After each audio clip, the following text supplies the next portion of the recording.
और इस बीच बड़ी खबर जंग से जुड़ी आपको बता दें, यूक्रेन के खुफिया विभाग ने बहुत बड़ा दावा किया है। दावा यह है कि रूस के वैगनर ग्रुप के चीफ ने चेचन लीडर रमजान कादरफ को यह प्रस्ताव दिया है कि वो वैगनर के साथ मिलकर रूस के रक्षा मंत्रालय के खिलाफ काम करें, लेकिन रमजान कादरफ ने वैगनर का यह प्रस्ताव ठुकरा दिया है।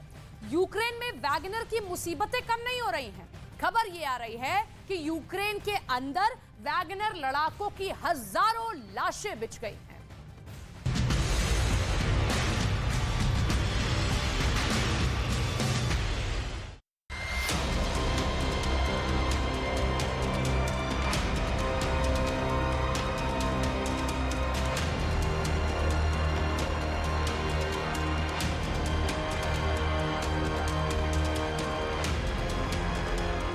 अमेरिका से एक ऐसा आंकड़ा सामने आया है जिसे जानकर पुतिन भी कांप उठे हैं। आखिर बीते एक हफ्ते के अंदर यूक्रेन के अंदर ऐसा क्या हुआ कि यूक्रेन में खून का दरिया बह गया? और आखिर क्यों अमेरिका के व्हाइट हाउस के प्रवक्ता पुतिन को यह बुरी खबर सुनाने के लिए खुद सामने आए?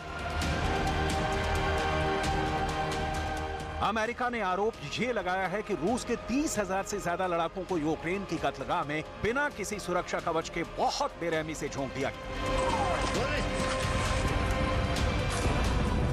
क्या अमेरिका का यह आरोप सही है कि पुतिन खुद अपने सैनिकों को मरवा रहे हैं? आखिर व्हाइट हाउस के प्रवक्ता जॉन किर्बी के बयानों में कितनी सच्चाई है? और क्या पुतिन ने रूस की एक खास बटालियन को जानबूझकर मौत के मुंह में धकेल दिया? यह विस्फोटक जानकारी रूस के वैगनर ग्रुप को लेकर सामने आई है। अमेरिका की तरफ से यह दावा किया गया है कि यूक्रेन के अंदर 30,000 वैगनर लड़ाके हताहत हुए हैं।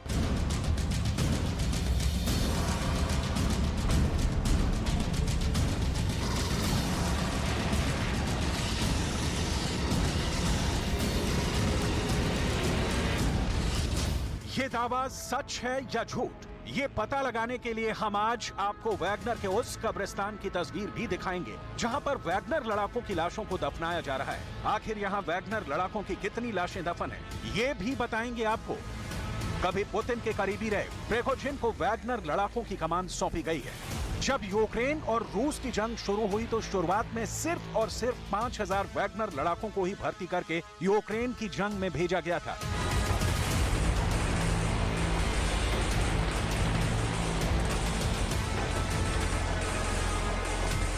खासकर डोनेट्स्क के इलाकों में रूस के कब्जे वाले एरिया में विद्रोहियों को सबक सिखाने के लिए वैगनर का सबसे ज्यादा इस्तेमाल हुआ था।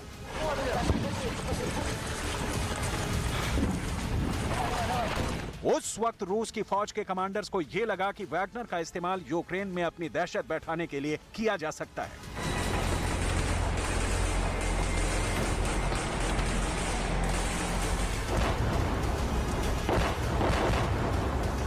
इसके बाद रूस के अंदर कैदियों की ताबड़तोड़ भर्तियां शुरू हो गई हैं। 40,000 वैगनर भर्ती कर लिए गए। जेल में वो खूंखार कैदी जिनके सिर पर हत्या से लेकर डकैती तक के इल्जाम थे, उन्हें यूक्रेन भेजा जाने लगा। लेकिन अमेरिका का यह आरोप है कि कैदियों के भी मानवाधिकार होते हैं, लेकिन इन कैदियों को ना तो हथियार दिए गए, ना ही ट्रेनिंग और ना ही सुरक्षा कवच। यही वजह है कि यूक्रेन की आर्मी का आसान शिकार हो गए और यूक्रेन की आर्मी को भीषण मारकाट मचाने का मौका मिल गया।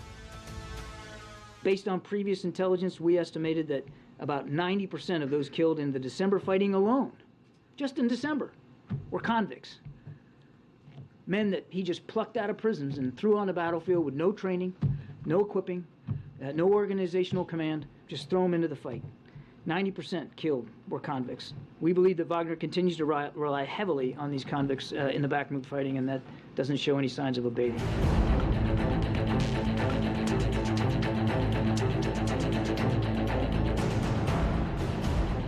हालात ये हुए कि वैगनर के कब्रिस्तान लाशों से पट गए। देखिए, यही वैगनर का कब्रिस्तान है जो दक्षिण पश्चिम रूस में मौजूद है। युद्ध के 1 साल होते होते पुतिन की प्राइवेट आर्मी का कब्रिस्तान लाशों से भर गया है। कब्रिस्तान में कैमरा खुला तो जिधर देखो उधर कब्र ही कब्र दिखाई दे रही थी।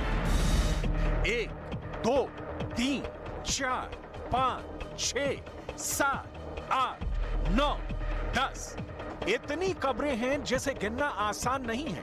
गौर से देखने पर पता चलता है कि ये सभी कब्रें नई हैं।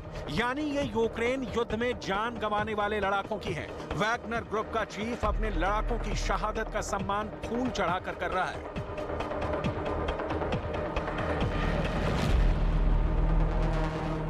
वैगनर लड़ाकों के रिश्तेदार और परिवार वाले यहां आकर उनको श्रद्धांजलि दे रहे हैं। यूक्रेन के अंदर वैगनर लड़ाकों की हुई इन मौतों ने रूस के लोगों को दहला दिया है। ब्रिटेन के खुफिया एजेंसियों ने यह अनुमान लगाया है कि अब तक यूक्रेन के अंदर कुल मिलाकर 1,75,000 से 2 लाख तक रूस के सैनिक हताहत हो सकते हैं, यानी घायल या मारे जा सकते हैं। और 40 से 60,000 रूस के लड़ाके अब तक मारे गए हैं और इनमें से 30,000 वैगनर लड़ाके थे। Particularly with respect to Bakhmut. I mean, again, they're treating their recruits, largely convicts, as basically as cannon fodder, throwing them into a literal meat grinder here in human ways without a second thought. And while fighting in Ukraine, we estimate now that Wagner has suffered more than 30,000 casualties, including approximately 9,000 killed in action. About half of those who were killed, Wagner folks, contractors who were killed since mid-December.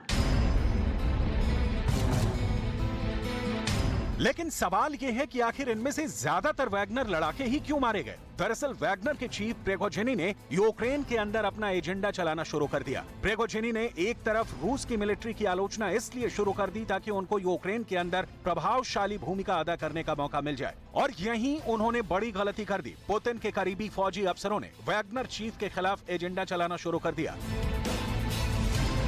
जिसका असर ये पड़ा कि Putin ने Wagner chief का साथ देना बंद कर दिया।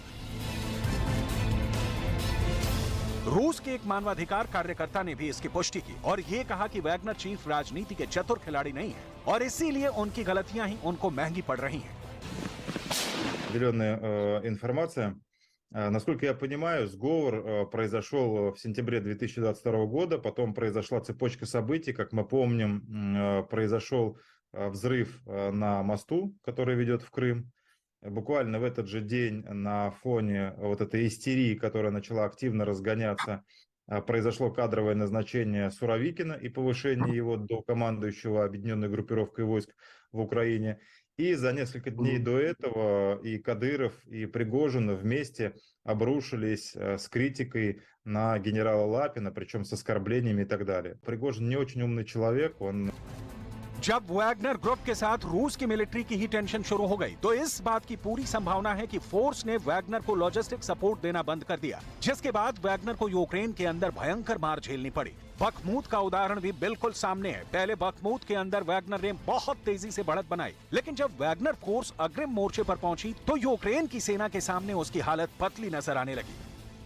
अमेरिका की खुफिया एजेंसियों का दावा यह भी है कि बखमूत पर कब्जे का प्लान रूस की आर्मी और पुतिन का नहीं था, क्योंकि बखमूत का कोई सामरिक महत्व नहीं है, बल्कि वैगनर ने अपनी धाक जमाने के लिए जानबूझकर पुतिन से आदेश लिए बिना ही बखमूत पर हमला बोल दिया और वैगनर चीफ की इन्हीं गुस्ताखियों ने पुतिन को वैगनर के खिलाफ खड़ा कर दिया।